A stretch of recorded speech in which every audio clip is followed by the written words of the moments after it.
Here's Johnny. I'll be back. And you will know my name is the Lord. And I'm walking here. I'm walking here. I'm sorry, Dave. I'm afraid I can't do that. Groovy. Welcome to Box Office Pulp, the podcast surgically inserted with movies, madness, and moxie. I'm Mike. And I'm James. And we're doing something a little bit different than a normal Box Office Pulp episode. The idea here, I like to call them mini boppers. Ding! Exactly. You have to make that sound effect. If you say it in real life, you have to actually say that sound effect. And you have to smile, and your smile has to sparkle audibly.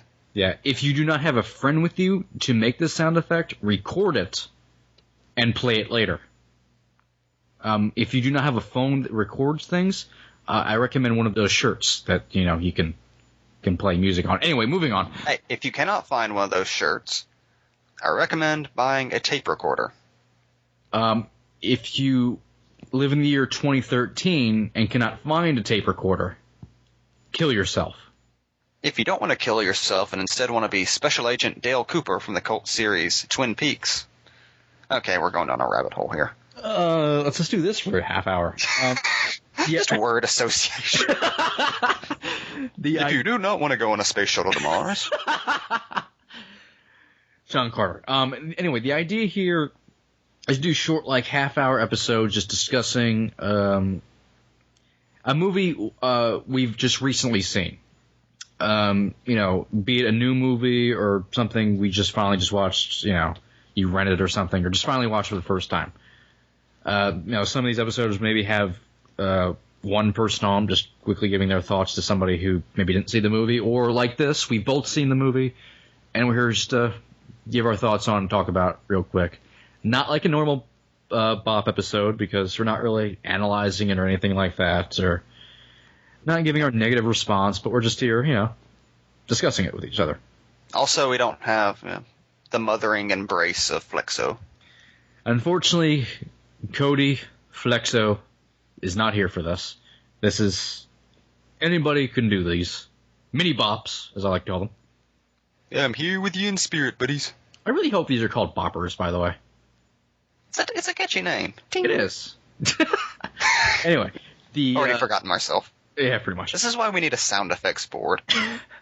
Do not fucking tempt me. I'll make one. The movie we are here to discuss tonight is... Excision, one of my favorite movies from last year. I know I don't believe in you, so you're totally justified if you choose to ignore me. Okay, here goes. I'm planning on having premarital sex. Stop spending your allowance on birth control and invest in some estrogen pills.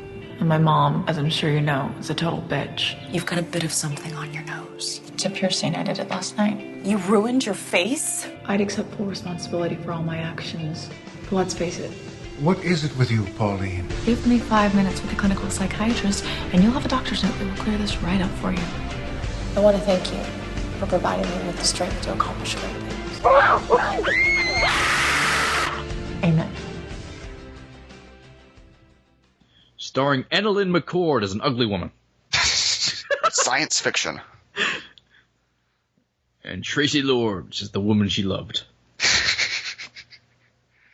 And Malcolm McDowell is the man sworn to keep them apart.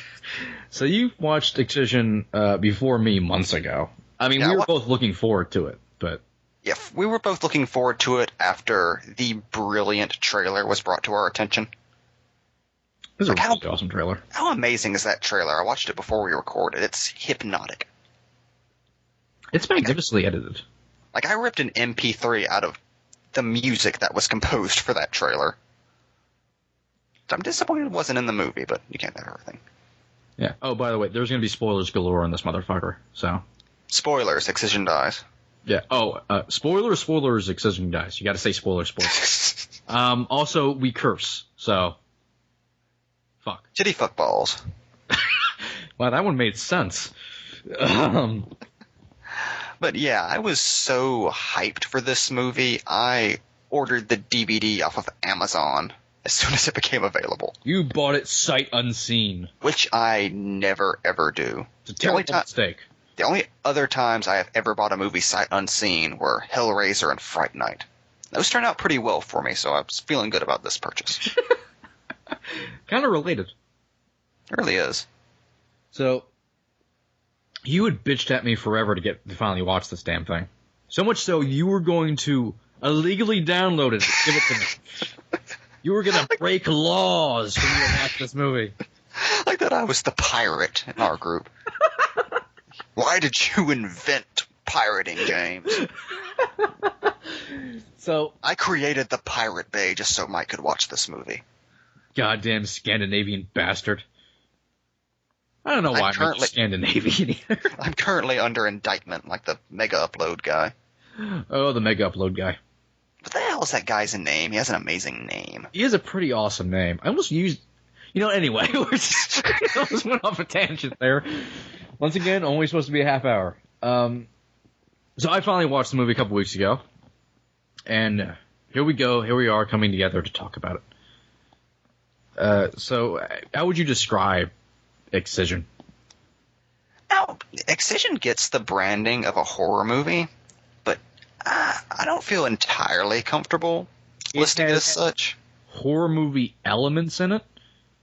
It's really just a really fucked up coming-of-age story that becomes a horror movie in its last 5 minutes. Yeah. The best way I can describe it, it's like the origin story of a horror movie killer. It's like if John Hughes decided to make a horror movie in the 90s. Yeah, that's a good way to put it, too. It's like what Hannibal Rising should have been. He should also sniff his own tampon.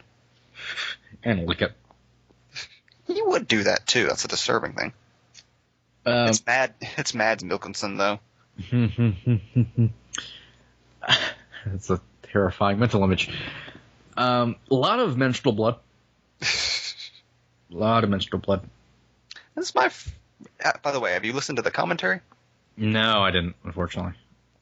That's one of my favorite stories the director tells on the commentary, is whenever they were at Sundance, they passed out bloody tampons to all the guests. And he got up before the movie and said, "A special treat for you guys. One of those tampons belongs to Anna Lynn." Knowing Anna Lynn McCord, too, that might have been true. It's possibly true. And considering how hot she is, I would keep that tampon. Like one of those creepy people who sells celebrity toiletries on eBay in the early 2000s. And if you think about it, you have her DNA, you could clone her. And she'd come out like Pauline, which would be cool for a little while, but then get really disturbing. Yeah. Then she's taking out your lungs, and it's a whole thing. And speaking of the director, this is Richard Bates Jr.'s first movie, but you would not know it. It's really well directed, like, really well put together. Like, not even just the fantasy sequences, which are extremely visceral and disturbing. Yeah, the sound design in those sequences I thought was really good, how they used music in those. Just even the regular scenes where it's just the family sitting around their dinner table eating. Like that, just, they're shot in a way so that everything's just slightly off. Like the composition just isn't quite right. Yeah. But intentionally so. Everything looks wrong. And one of my favorite techniques he uses that I didn't even notice till the second time I watched it was every time Pauline is talking to an adult, they're almost never shown in a two-shot. It's always a full-on close-up of Pauline and a full-on close-up of the adult, just to show that there's absolutely no communication happening. They might as well be on different planets. Oh, wow. I never noticed that. That's right. I did that especially well during the scenes with John Waters where their lines don't even quite match up. Yeah, you're not even sure if they're in the same room most of the time. Yeah, the only time there's ever really a two-shot, I think, is when Pauline and her mother's on the couch. But even that eventually goes to close-ups, too. That's a very interesting style. It's subtle, too. Yeah, you don't really notice it. That's pretty cool. I never pay attention to that. But the family dynamic is what I really like from this movie, though. Oh God, that's like I didn't Go on. For what's essentially could be considered a horror movie, it has one of the most realistically portrayed family dynamics I've ever seen. It is the most realistically portrayed family dynamics, as far as I'm concerned. Like, it's scary how dead on this is. Yeah, I remember Mike and I, when he first saw it, we were in love with the fact that there's a scene where the family just lies down on the floor and watches a movie together. Yeah. Which you never see in movies, but every family does that. It was pretty cool to see. Also kind of complex, knowing that they're a family with all these problems, but they're still a family that watches movies together. Yeah, you wonder how that works. I just want to know what movie they picked out. Hellraiser. I think the dad would like Hellraiser. I think so. Mother wouldn't go for it. Oh, Tracy Lords plays the mother, which is insanely well cast. And gives an amazing performance. And once again, going from the realism, the mother is a super cunt. And very incredibly religious and snooty and all that, but there's numerous points throughout the movie where, I mean, you're often left because while Pauline is likable throughout the movie for the most part, she is also a complete psychopath, and it's very obvious. And she's the only one who sees it. So it's like you understand the mother, but there's these moments where the mother, what's the mother's name? Phyllis? I believe so. I don't even know if she's given a name. I think she's just mother. Let me scroll down here. Oh. Yeah, it is Phyllis. Okay, I'm on the Wikipedia page. That's where the mother realizes and references the fact she's being a bitch and tries to smooth things out with her and Pauline, but Pauline being devoid of any empathy. Yeah, of course, completely rebuffs her, and it just creates this cycle, and then the mother just goes right back down again. Yeah, the movie, one of the really interesting undercurrents of the movie is the idea of this cycle of abuse that plays out. Yeah. Pauline's mother mentions how she had a mother who basically did the exact same thing to her, only worse. Yeah. And her husband sort of rescued her from that. But then, they had kids, and she just became her mother again. Like, this cycle of abuse just kept building and building until it churned out an absolute monster. And the psychology behind the movie is fascinating. Like, it's really a movie about psychology, essentially. I mean, Pauline, it's never stated what's wrong with Pauline. She tries to self-diagnose herself, of course, but... Yeah, you get why she's angry, and you understand why she's obsessed with medicine and bodies because her sister is terminally ill, but you don't get why she's insane. And it's clear she has probably schizophrenia. With how she keeps herself and all that. And all the stuff she probably went through as a kid, like getting herpes from her father.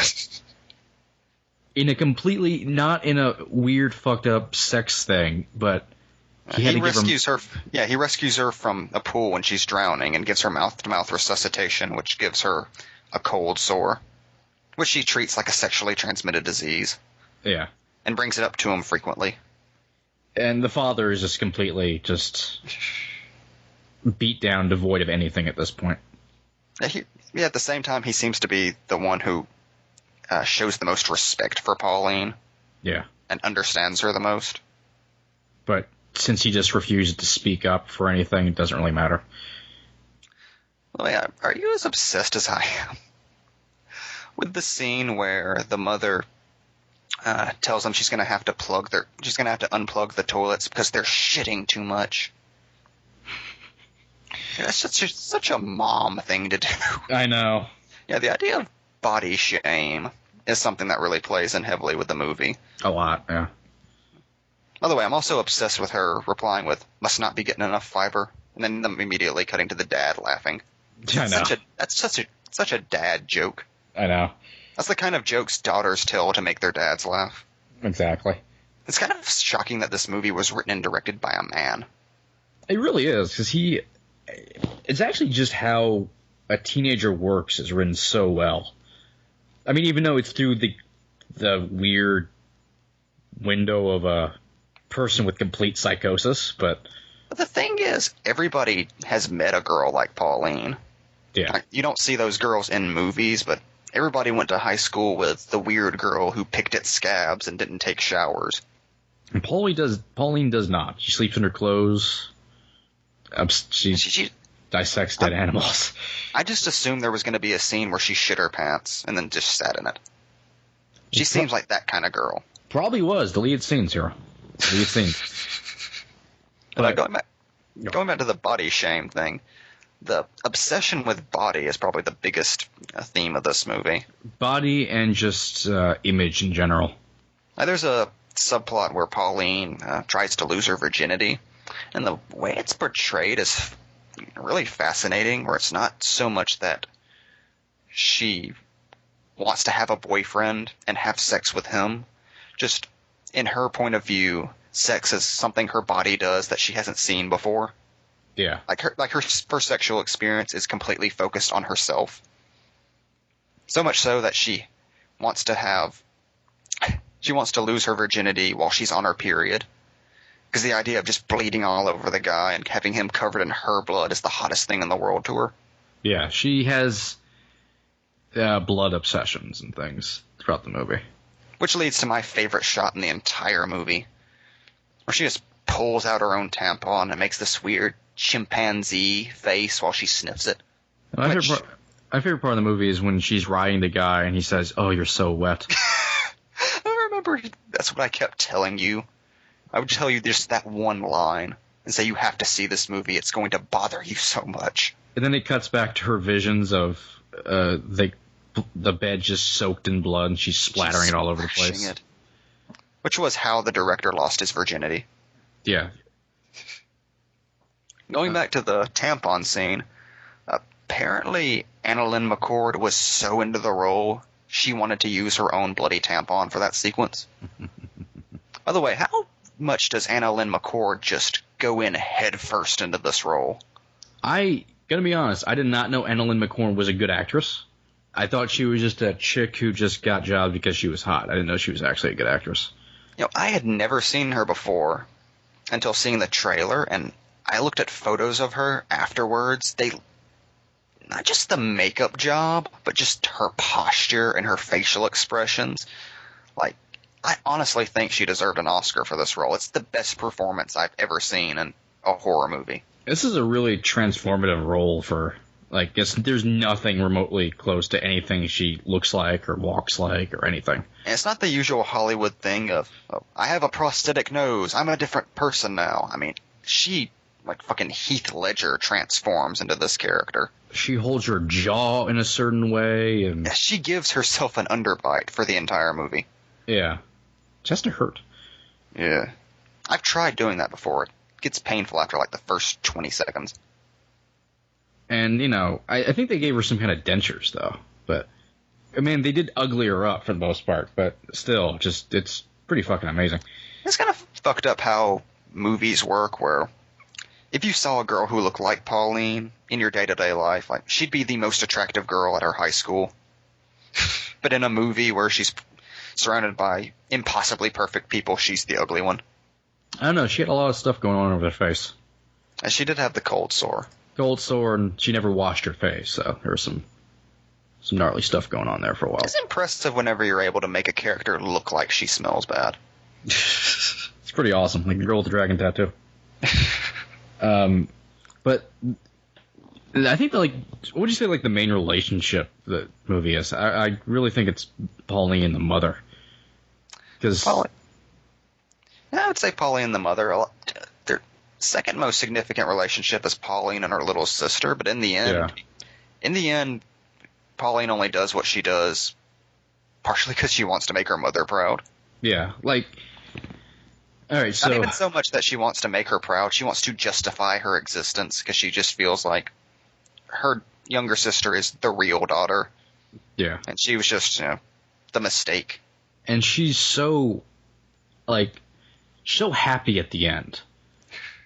when her mother's hugging her. I mean, she's not really hugging her. She just kind of collapses into Pauline, looking at this horrifying sight. And Pauline's just so fucking happy her mother's hugging her. So happy to show the stitching work she did on the bodies. Her mother saw what she could do, which was kill two people. Yeah. And they play it well that Pauline, like... I was worried when I was watching it they're going to play Pauline as, like, this misunderstood genius. Which they always do. Yeah, I love that. They play Pauline as a complete idiot.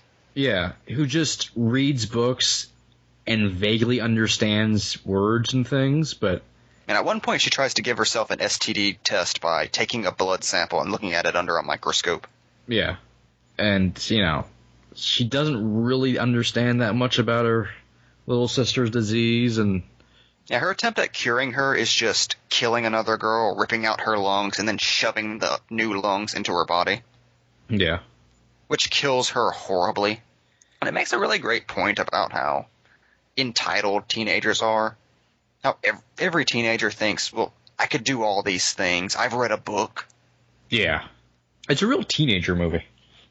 Yeah, it's one of the few movies that gets teenagers the way they actually are. It doesn't try to make them better or worse than they are. In both a positive and negative light, which is kind of cool.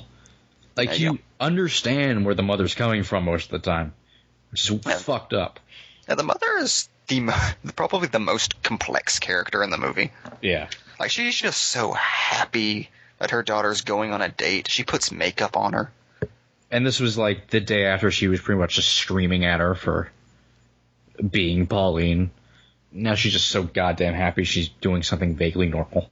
It's interesting how hostile Pauline is towards her mother, but in the end, whenever her mother says she doesn't love her, you can see just how much that destroys her entire world. Yeah. Because even whenever you hate your parents, the fact that they love you and care about you is still a given. And, you know, goes back to the thing of, you know, whenever her mother tries to reconcile with her, even though that's what Pauline wants, she still pushes her away and, like, whatever, fuck you. Just like a real teenager would do, too. Yeah, it's very easy to burn your bridges with somebody that age. Yeah, because, you know, it has to be on the teenager's terms, not exactly the parents' terms. But like you were saying, I'm glad that they didn't go the direction of making her this poor, misunderstood girl who's mistreated for no particular reason. They didn't make a Carrie White out of her. Yeah.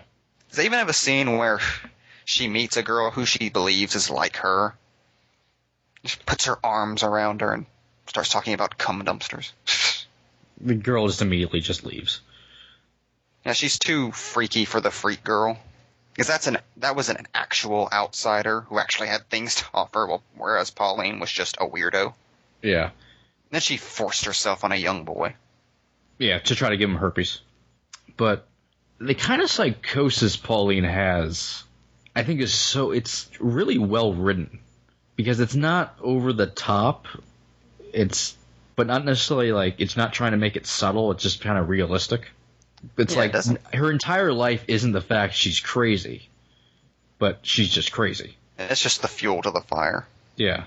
And, you know, the whole thing that she should have gotten help a long time ago, but the parents didn't want to. They thought a priest was better than a psychiatrist. And the priest is, of course, played by John Waters. Just another thing awesome. I really love about the movie is the deliberate choice of casting alternative actors as boring sellout adults. Yeah, Malcolm McDowell as teacher who does nothing remotely Malcolm McDowell-ish. And Ray Weiss as the principal.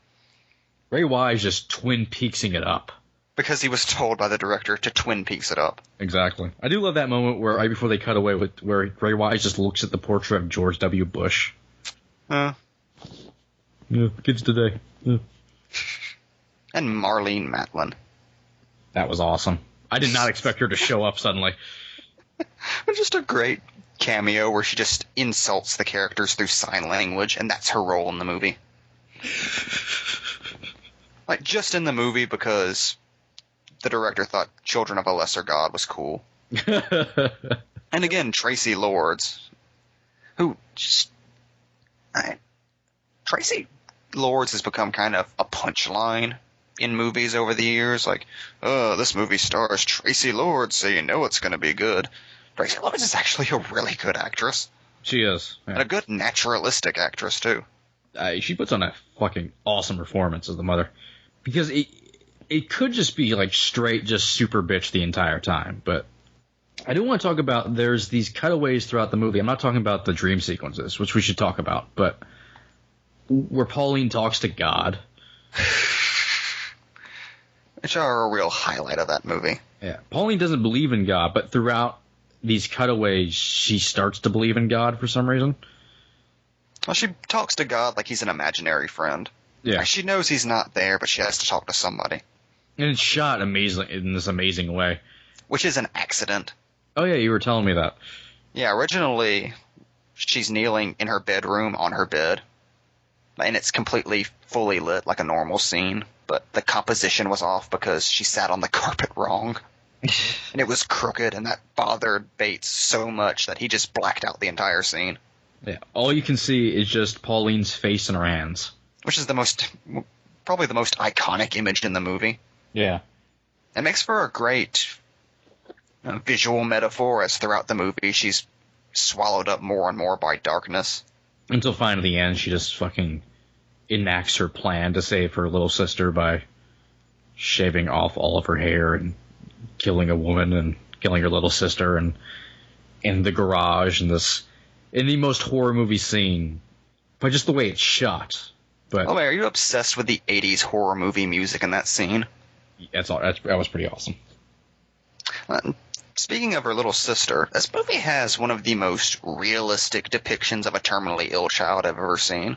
Yeah, I thought that was pretty cool. She just acts like a 10-year-old girl. Yeah. She coughs sometimes. She has her routines, has to go to the doctor, but she's also still a human being. Forget a terminally ill child. One of the most realistic kids I've ever seen in a movie. Yeah. There's a lot of, this movie has a lot of realistic things that I've never really seen in another movie before. And there's something oddly touching about her relationship with Pauline, where she just accepts that she's a freak. Yeah. And sticks up for her and defends her.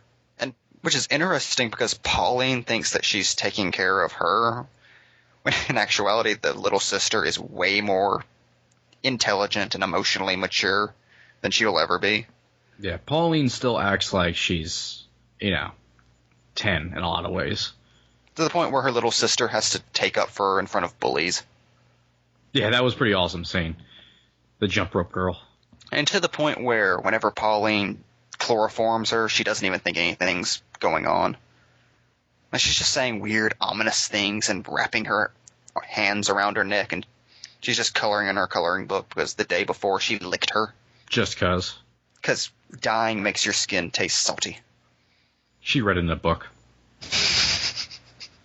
And they do a very good job of making Pauline a character you sympathize with and kind of like, but also a character you know needs to go away. Yeah. That was the thing that I really liked. Like, I didn't like the movie as much as you. I liked it, don't get me wrong. But the thing I liked was just Pauline makes jokes throughout the movie that are, funny, and she comes off as likable. But it's not like they wait till the end to make her obvious, unlikable, and insane.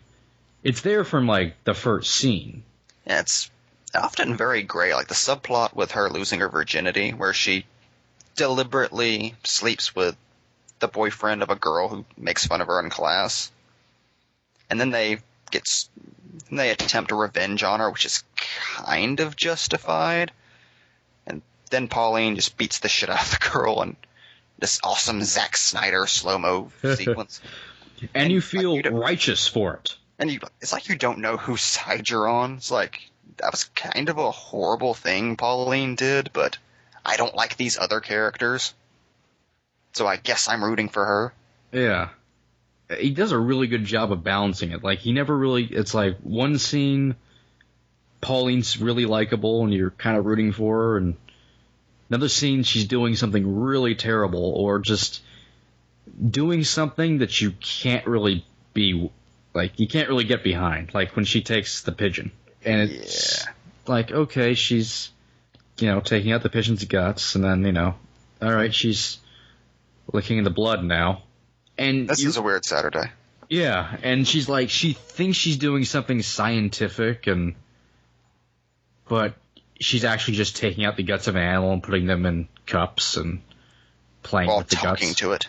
Yeah, because she thinks she's going to make it better. Then you realize, holy shit, this person's completely out of their fucking mind, and they're going to hurt somebody one day. And going back to the boyfriend, it's like, another scene that completely tests challenges where you're... I'm trying to rephrase this right. Another scene that makes you question whose side you're on is the scene where she does sleep with the girl's boyfriend, and it's like she makes him go down on her while she's on her period, and he runs into the bathroom screaming with blood on his face. But at the same time, before and after, he's kind of a horrible dick to her. Yeah. Who's just using her for sex. So he kind of gets what's coming to him, but not really. Yeah, it's like such a gray area. Like I said, the characters they're not like movie stereotypes. Like, they're played more realistically. So everything's kind of in a gray area. The mother, while being a super cunt, is still gray. I do. But she's, she tries, and she occasionally owns up to the bullshit she's spewing, but is then rebuffed and ends up going right back to it. And the father's just beat down and usually means well, but can't he's trapped in a world with insane women. Yeah. Now, there is something specifically about dads who only have daughters. Like, they carry themselves in a certain way. Yeah, they do. It's like I haven't had a dude to talk to in over a decade. And the dream sequences play into stuff because it's like this world Pauline exists in. And they do a cool thing where they don't do the Pauline makeup on Annalyn McCord during the dream sequences. Yeah, where she's become, in the dream sequences, she's the person she imagines she is, which is this beautiful queen of gore. Yeah. Who just wants to be in blood and putting her hands in dead bodies and worshipped by male bodybuilders. Yeah, and women. And there's it's her dream sequences, and you wake up, and she wakes up every morning like clearly aroused and possibly masturbating. You don't know. They do make that kind of ambiguous. Yeah. And it's just like, they're visually really cool, but as the movie drags on, they just start becoming, their content of them never changes. Like, it's always kind of creepy and bloody, but shot in a really beautiful, bright way, in like hospital hallways and on white backgrounds. And candy colored. Yeah, and just naked bodies just writhing around in blood and all that. But men suckling at her teats. Yes.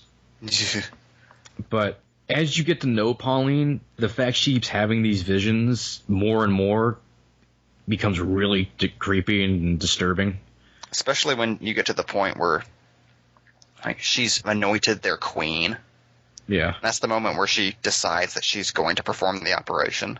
And you just realize she has this entire imaginary world in her head. It's just really disturbing. Like I said, it's like the origin movie for the killer in a horror movie. And at the end, it just leaves you hanging. Yeah, it just ends with the mother just screaming and cuts to black. I do get kind of a moment of, not necessarily closure, but where Pauline joins in on the screaming, and you get the impression that her delusion has snapped, and she finally gets the full grasp of what she's done. Really, I didn't get that at all. I felt she was just screaming because it was she was screaming and crying, but it was like happiness and excitement. The director said it's more like I'm going to be that dick and say the director said. But that's what I took away from it, and what the director said on the commentary seemed to confirm that. What do you say? That was the shock of her mother hugging her was sort of... In that scene, she was in extreme denial because she had clearly just murdered her sister, but her brain couldn't process it. And the shock of her mother screaming and holding her, like, broke that delusion. And she finally realized what it was that she'd done. Well, fair enough. If the director said it, then, yeah. Who am I to argue? Bates. Who am I to argue? Great name, by the way. Richard Bates. Richard Bates Jr. Sounds like a race car driver.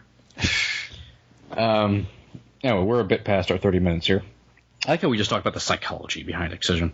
That's what the movie is, psychology. Yeah, that's really what it's all about. I mean, it's pretty... there's a plot to it, but it's mainly just a character piece. Here's this crazy chick. And here's this crazy chick in her crazy world. And that's about it. Nah, it just sounds wacky. I know. That's me if I made that movie. Tune in next week for the crazy world of Pauline. Just her covered in blood and naked. It's a kid show. But yeah, I mean, there's the plots kind of come and go throughout the movie. Like the thing her mother signs her up for, and then the main drive is Pauline wanting to perform surgery to save her sister, and wants to be the one to perform the surgery. But this is the important part. Yeah. She wants her sister to live, but she also wants to justify her existence by being the one who saved her, and finally having all of her delusions validated. Yeah. I mean, there's an awesome scene where the mother and father, like the father finally speaks up along with the mother and just calls her delusional. And it seems like they're bullying her and ganging up on her and being ridiculous, but at the same time, she is delusional. So you can't really disagree with them being dicks. Like I said, just an incredibly well-written movie. In the end, I kind of had the same, and maybe this is just me, I had the same feeling I had in the final scenes of The Girl with the Dragon Tattoo, where just you had this weird maternal connection to the character, where I just wanted to, like, take her in and feed her hot soup. You can have that with everybody, though. Oh, I'm a loving person. I wouldn't go that far, but... I'm loving towards fictional characters. Played by secret hot ladies. Secret hot ladies? You can take anything away from this episode. Secret hot ladies. I can't think of a better point for us to wrap things up. Exactly. Excision, everybody. If you haven't seen it, you just had the entire thing fucking spoiled for you. But you should see it anyway. I give it my highest recommendation. I don't have a follow-up. That is my highest recommendation. Fair enough. Highest recommendation is my highest recommendation. Fair enough. That's what it says on my stamp. But if you, like indie psychological thriller, horror movie, family drama things, because if you're a fan of just good cinema, yeah. But seriously, I think that's the actual genre, by the way. Indie thriller, psychological horror film, family drama things. Blood, everybody. But for mini boppers, ding. Yeah, it took you a second. But for box office pulp, I've been Mike. I've been James. Until next time, peace, love, and bloody tampons. And like that, he's gone.